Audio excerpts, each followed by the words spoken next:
that would hopefully address the wrangles that permeate across the county between governors and their deputies. Mr. Chairman, the nature of my impeachment at the county assembly level was narrow, ill-informed, limited, misguided, and choreographed to favor those abetting high crimes. I have been targeted simply because I am opposed to maladministration. I have challenged the status quo, chair and committee, and insisted on strict internal controls. I am the proverbial hunter that has become the hunted.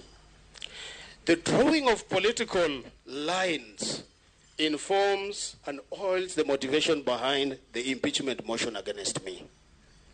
Throughout Siaya County and even among sons and daughters of Siaya living away from home, the prosecution and my subsequent impeachment at the county assembly has failed to ignite the passions of the whole community.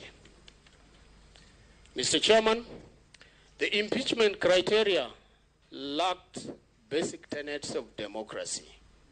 The criteria betrays public trust, is full of assertions. The allegations in the articles of impeachment are very scandalous, vexatious, and frivolous.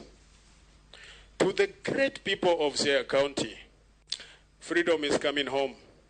Some of our forefathers who fought for liberation never lived to enjoy it. I am prepared to pay the ultimate price to defend your constitutional rights and privileges, especially the downtrodden lot in my county, the mamambogas, the bebas, and the borders. I shall at all times fight for you, for your freedom, and for that which is yours. I promise to never let cartels and their mandarins eat your money. Only in my death will they pilfer, steal, and expropriate your money. I am still committed to deliver